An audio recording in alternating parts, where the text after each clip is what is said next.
Good afternoon. It's MJ. How you doing? And you know what time it is. It is Throwback Thursday book chat with MJ. Again, on my lunch break. Tell you what, I'm starting to look forward to these Thursday lunch breaks. Not only because this is Thursday, means we're almost to Friday, but just because I get to hang out with you guys for a few minutes and chit chat, have a little time, have a little fun. So, if you've been following the previous ones that I've been doing, I have been doing, well, book chats that I've been doing, I have been going back or throwing back to the first novel that I ever wrote, Heart Not Easy Broken, and doing some little live readings and going behind the pen, as I like to say, and just sharing some information regarding what made me write the story, write the scene, or something that inspired me. So, I got a little bit more of this going on today. First things first, if you followed last week, you knew that last week I started doing something as well. Hey Marcella, how you doing, girl? Thanks for coming in. But last week I set up a giveaway for an audiobook version. Hey girl. I set up a giveaway for an audiobook version of A Heart Not Easy Broken. And I have a winner. Yay! Congratulations to Joy Hack. I will be emailing you. I've got your email information to give you the details and the link, the code and whatnot on how you can get your free audiobook copy of A Heart Not Easy Broken. But don't worry, if you missed it last week, I'm doing it again today. What? Yes, ma'am. If you look in the long description of information that I have here in the video, there is a link to my website and there where you can purchase any of the books from the Butterfly Memoir series. There's also a link to a giveaway page, which will also be on my blog page on my website at some point this afternoon. But either way, you just follow that link and you can go and sign up for the giveaway for another copy of A Heart Not Easy Broken, the audiobook, and the winner will be announced next week. There are also two other contests on that page that are sponsored by Great Books, Great Deals. Thank you so much for having my back. There you can enter for a possibility of winning an ebook copy of A Heart Not Easily Broken, or there is a $25 Amazon shopping spree gift card. That one is a month-long contest. So you have, I believe it just reset. Today's the 1st of August. I believe she does this every month. So this will be a whole new contest. You have all month to enter. If I'm not mistaken, I think you can enter more than once. So you can go back once a day if you want to. If I'm not mistaken, just go back and read the details. And you'll be able to enter and possibly win a $25 Amazon gift card. Hey, yeah, fantastic. Exactly. So shouts out to my sponsor, Great Books, Great Deals, for having my back and putting that out there. So without too much ado, because the girl guys do have to eat. Again, this is lunch break. I'm gonna jump into the business. Okay, so I've been asking all these kind of crazy questions for the last couple of weeks. So this week's question is, what would you do if you were hanging out at a club? And I'm pretty sure this has happened to some of you guys before. It hasn't exactly happened to me. But whatever. But if you were at the club and a guy comes up to you, offers to buy you a free drink, and gives you an invitation to the VIP section of the club, what would you do? Well, we're going to find out, or see if we can find out what Ebony does this week. Now, when I stopped reading last week, Ebony had been up at the, again, she was in her uncomfortable dress. She was at the club. She went up to go dance, accepted the challenge from her friends, went up to go dance and whatnot, hoping to get her get the attention of the drummer in the band. God was fine, right? But instead of getting his attention, she got the attention of the drummer, who was somebody she wasn't exactly looking for, who came up to her at the bar after. You guessed it, it was the drummer. Excuse me, not the drummer. It was the guitar player who offers to buy her a drink and introduces himself. And the thing that was different for this, different for Ebony in this is instead of it being any other men that she was kind of keeping an eye out on or checking for at the club, it ends up that the guitar player is white. Not exactly what she was looking for, right? So we're going to go from here. And for anybody who does not know, A Heart Not Easily Broken actually is an interracial romance. So this is the first chapter of the book where, they first meet. So he reaches out, shakes her hand. My body tingled at the warm caress of his breath near my ear again. The sweet smell of musky cologne mixed with sweat, mixed from, I can't read right now. We need to just start all over again. Hello, back it up. Marcella, stop laughing. Okay. My body tingled at the warm caress of his breath near my ear again.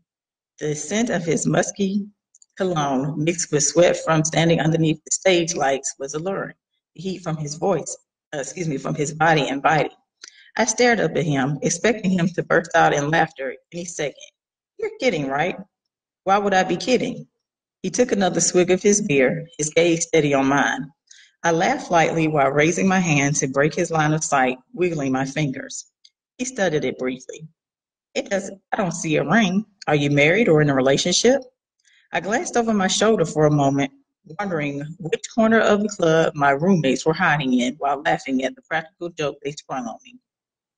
Are you colorblind? No. The lights in here are low, but you can't say you didn't notice. I'm black. It doesn't matter to you?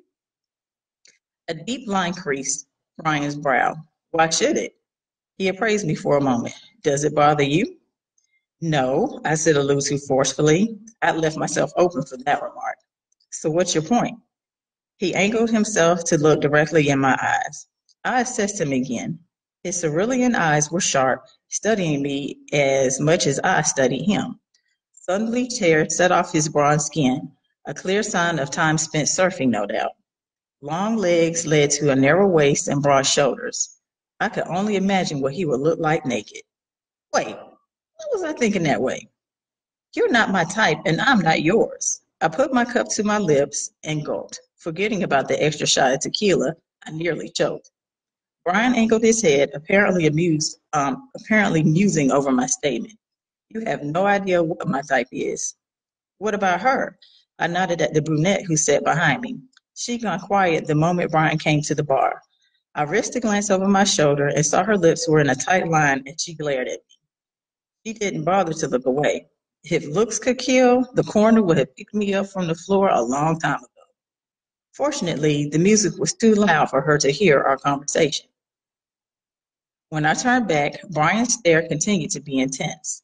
The room felt as if it had shrunk to the size of a shoebox. If I wanted her, I wouldn't be talking to you. Disbelief had me laughing. Of all the brothers in the club, no one had approached me. Yet this man spotted me from the stage and made his way over. I had to admit, he was bold. I want to get to know you. We could. Annoyance flashed on his face when he acknowledged a hand on his shoulder. I scoffed, nearly spitting out my drink.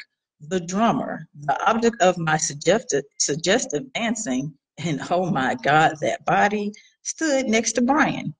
He didn't give me the time of day. Yo, man, the next set starts in 5. Brian nodded. Sorry, I want to continue this discussion, but they need me back on stage. Why don't you meet me in VIP when I'm done? It's less crowded.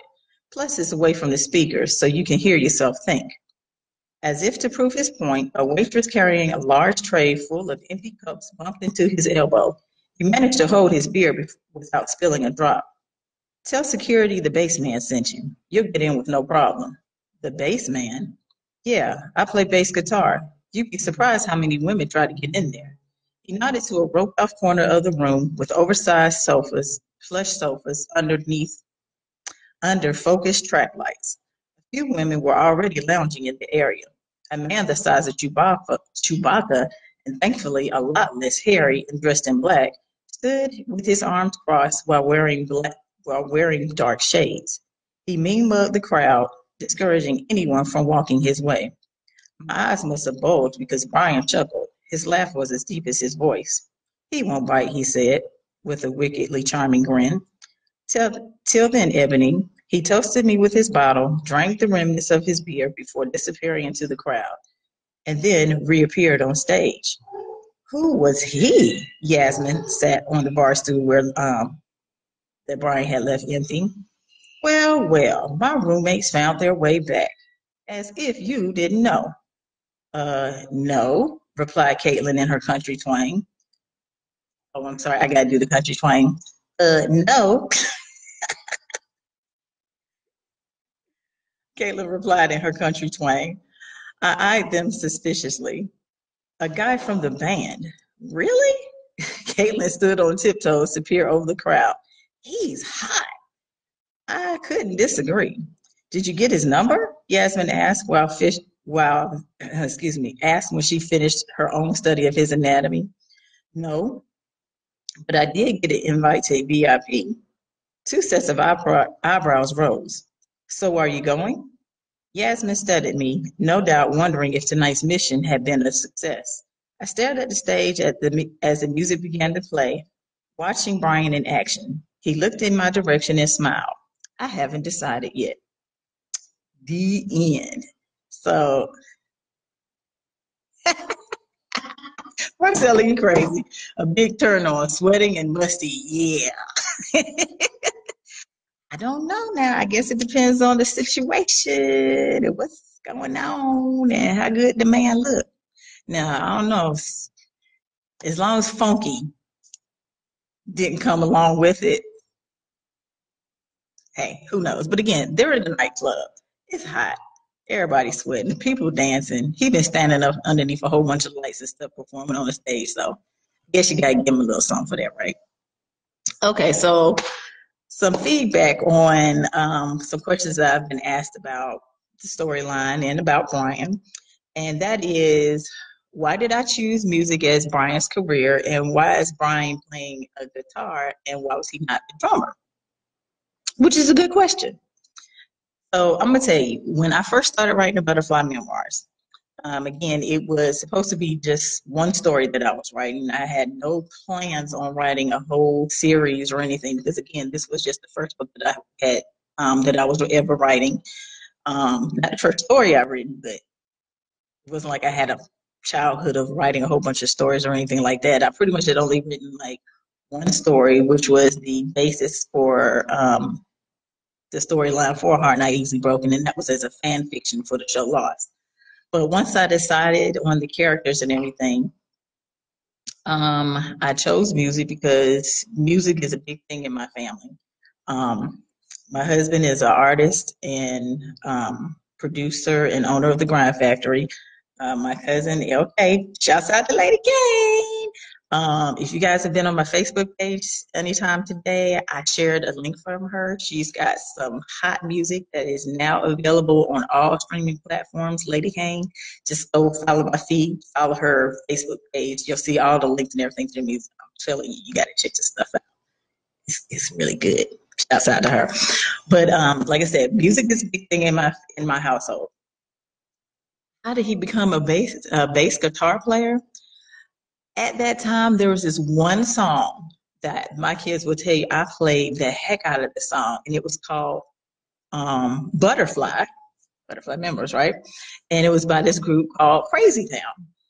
And there's this guitar riff that just plays at the very beginning of the song and goes all the way through the entire song. And oh my God, I can hear it in my head. I wish I could pull it up on the phone. Oh, wait a minute. That's what cell phones are for, right? While I'm talking, let me see if I can pull it up on YouTube real quick and share a little bit with you. But that song right there was the inspiration for the title of the Butterfly Memoirs and for Brian actually playing the bass guitar. So the song Butterfly by the group Crazy Town.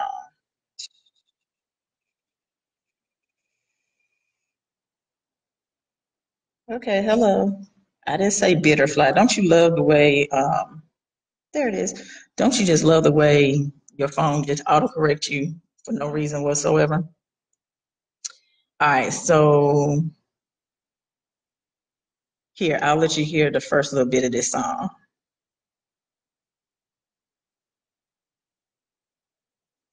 I hate the little commercials that they keep putting on here and making you watch. Maybe I'll sign up for YouTube Red.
Pretty baby, I'll make your legs shake. You make me go crazy.